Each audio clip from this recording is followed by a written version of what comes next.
अस्सलाम वालेकुम रहमतुल्लाहि व बरकातुहू। उम्मीद है कि आप बख़ैर होंगे। प्यारे बच्चों, हमारा लेसन हुकूक और आदाब, ये लेसन शुरू किए थे हमने। इसके अंदर में आदाब ज़िंदगी के बारे में बतलाया गया। सबसे पहले हमने मुलाकात के आदाब पढ़े थे, उसके बाद गुफ्तगू और ज़बान के आदाब पेज नंबर 78 पर। फिर उसके बाद जो फरमाया गया था इसके अंदर में माँ बाप के हुकूक बतलाए गए थे, ये भी हमने पढ़ चुके। फिर उसके बाद बतलाया गया रिश्तेदारों के हुकूक कि रिश्तेदारों के साथ किस तरह रहना चाहिए। 1 बाय 1 ये बतलाए गए हुकूक। अब हमारे ज़ेर नज़र किताब में है, देखो आप, पड़ोसियों के हुकूक। रिश्तेदारों के हुकूक के बाद क्या फरमाया गया? पड़ोसियों के हुकूक। पड़ोसी किसे कहते हैं? जो हमारे घर के बाजू रहते हैं उन्हें क्या कहा जाता है? पड़ोसी कहा जाता है। तो इससे पहले हमको ये समझना चाहिए सबसे पहले कि पड़ोसी जो है तो हमारे दाएं बाएं आगे पीछे इन तमाम रहने वालों को क्या कहते हैं? घर वालों को पड़ोसी कहा जाता है। तो इनके साथ कैसा रहना चाहिए, इनके हुकूक क्या है, ये हमको हमारे नबी ने बतलाए हैं। इसमें हमको इसको देखकर इस पर अमल करना है। तो बेटे पड़ोसी, सबसे पहले तो हमको ये देखना है कि शुरू करने से पहले कि पड़ोसी 3 तरह के होते हैं, उनके हुकूक भी दर्जा ब दर्जा होते हैं। एक पड़ोसी तो वो जो मुसलमान है, उसका एक हक होता है मुसलमान होने की वजह से। दूसरा पड़ोसी अगर ऐसा है कि जो मुसलमान भी है, और एक पड़ोसी तो वो जो कि गैर मुस्लिम है, तो उसका पड़ोसी होने की वजह से एक हक होता है हमारे ऊपर में। वापिस से जो बोल रहे हैं हम ये तीनों, कि पहला जो है तो ऐसा पड़ोसी कि जिसका एक हक होता है, वो गैर मुस्लिम होता है, पड़ोसी होने की वजह से उसका हक हमारे ऊपर में एक दर्जा होता है। और एक दूसरा पड़ोसी ऐसा होता है जो मुसलमान है और पड़ोसी भी है, उसके हमारे ऊपर में 2 हक है। एक पड़ोसी होने का है हक और दूसरा मुसलमान होने का हक।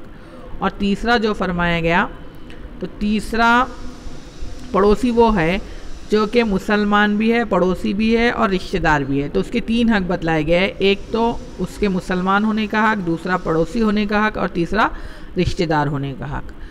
इस बात को समझने के बाद हम पड़ोसी के हुकूक देखेंगे कि देखो ज़ेर नज़र इसके अंदर में किताब में कि अल्लाह ताला ने पड़ोसियों का भी बड़ा हक रखा है। प्यारे रसूल सल्लल्लाहु अलैहि वसल्लम ने भी पड़ोसियों के साथ अच्छा बर्ताव करने की बड़ी ताकीद फरमाई है। आप सल्लल्लाहु अलैहि वसल्लम ने फरमाया, वो शख्स मोमिन नहीं जो खुद तो पेट भर कर खाए और उसकी दीवार तले पड़ोसी भूखा रहे। क्या फरमाया अल्लाह के रसूल ने? कि वो शख्स मोमिन ही नहीं है जो कि खुद तो पेट भर कर खाए और उसके दीवार तले पड़ोसी भूखा रहे, माना उसके साइड में जो रहता है वो भूखा रहे।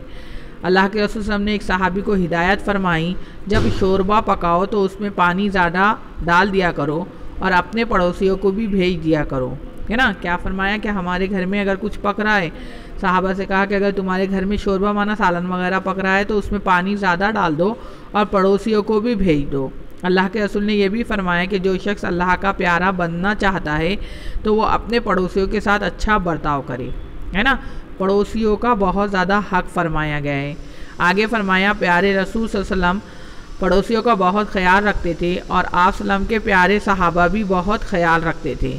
पड़ोसी चाहे मुसलमान हो या गैर मुस्लिम, सबका ख्याल रखना चाहिए। पहले बताएं हमने, अलबत्ता रिश्तेदार और मुस्लिम पड़ोसियों का हक और ज़्यादा है, जैसा कि बतलाया ना इससे पहले, और रिपीट कर देते कि गैर मुस्लिम है तो उसका एक हक है पड़ोसी होने की वजह से, रिश्तेदार है और जो है तो पड़ोसी और मुसलमान है और पड़ोसी है तो उसके 2 हक है, एक मुस्लिम होने की वजह से और एक पड़ोसी होने की वजह से। और रिश्तेदार भी है, मुसलमान भी है, पड़ोसी भी है, तो उसके 3 हक है, एक रिश्तेदार होने की वजह से, पड़ोसी होने की वजह से और मुसलमान होने की वजह से, है नहीं। तो अब फरमाया गया कि मुसलमान कभी पड़ोसी को तकलीफ़ नहीं पहुंचाता, है ना। मुसलमान क्या होता है? कभी पड़ोसियों को तकलीफ़ नहीं पहुंचाता, वो हमेशा उसके साथ अच्छा बर्ताव करता है, हमेशा जो है तो पड़ोसियों के साथ अच्छा बर्ताव करता है। आगे देखेंगे, उसकी इज्जत करता है, दुख दर्द और खुशी में शरीक होता है, अड़े वक्त पर काम आता है, माना उसका ऐसा बुरा वक्त उसके ऊपर में आ जाए तो उसके काम आता है। वो कर्ज मांगे और देने के लिए कुछ भी हो तो कभी इनकार नहीं करता। अगर पड़ोसी अच्छा मुसलमान है, उसका पड़ोसी उससे कर्ज मांग रहा है तो वो देने के लिए कुछ भी नहीं है, जो कुछ है वो दे देता है, इनकार नहीं करता। बीमार हो तो इयादत करता है, सौदा सुलूक और दवा ला देता है। कोई मर जाए तो जनाजे में शिरकत करता है। जो मैसर हो माना जो मिले उसमें से तोहफे भेजता है। जो उसके पास है, मुसलमान के पास, तो वो पड़ोसियों को तोहफा भेजता है। उसकी इज़्ज़त और आबरू की इसी तरह हिफाजत करता है जिस तरह अपनी इज़्ज़त और आबरू की हिफाजत करता है।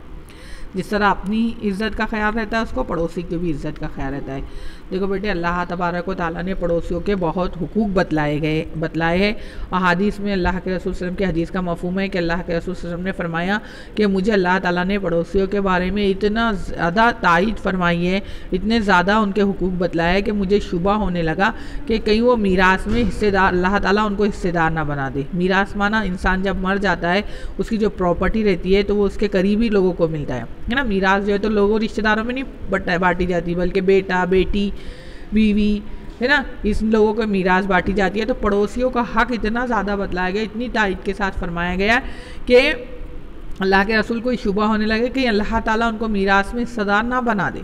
और आज हमारा क्या हाल है, ज़रा से बात पे हम क्या करते हैं, पड़ोसियों से झगड़ा करते हैं। तेरा कचरा मेरी तरफ क्यों, मेरी मुर्गी तेरी तरफ क्यों।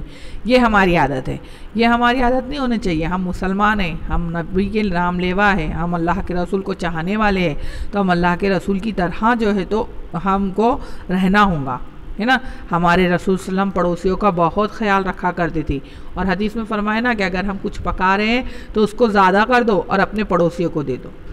और ये ध्यान रखना है हमको, हमारे पड़ोस में जो भी रह रहा है, चाहे हमारा रिश्तेदार पड़ोसी हो, चाहे हमारा मुस्लिम भाई पड़ोसी हो, चाहे हमारा गैर मुस्लिम पड़ोसी हो, तो हम उसका ध्यान रखें कि उसके घर में खाना पक रहा है या नहीं पक रहा है, वो भूखा तो नहीं है, ताकि हम मोमिन कहलाए जाए, है ना। वो मोमिन ही नहीं फरमाएगा ना, तो हम मोमिन कहलाए जाए, इसलिए हमको इन तमाम बातों का ध्यान रखना है। लेकिन हमारे में ये आदत नहीं है, हम तो खुद मस्त है, अपनी ज़िंदगी में मस्त है, पेट भर कर खाते हैं, नींद भर कर सोते हैं, हमको किसी का ख्याल नहीं रहता। लेकिन हमको इस तरह नहीं करना है और अपने पड़ोसियों का ध्यान रखना है और उनके जो तो खैरियत पूछते रहना है।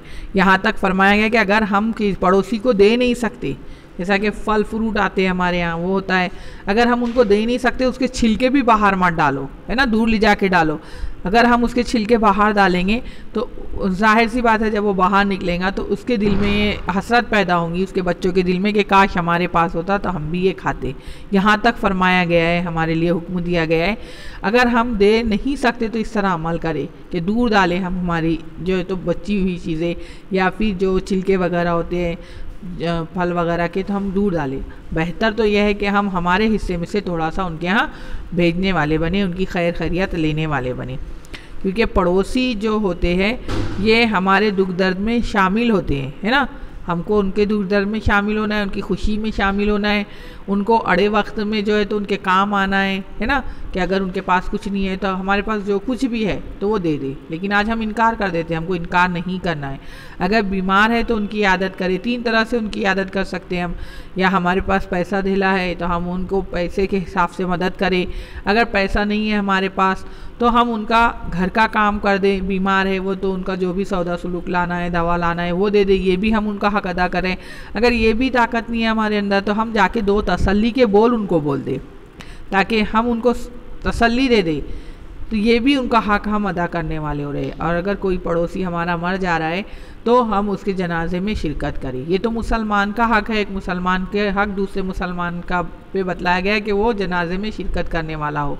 जब मुसलमान का यह हक है तो पड़ोसियों का बतरीके औला पहले ही हक होगा। और हमारे पास जो कुछ भी मैसर है, माना हमारे पास जो कुछ भी है, वक्तन फ़वक्तन उनको तोहफे ताइफ भेजे।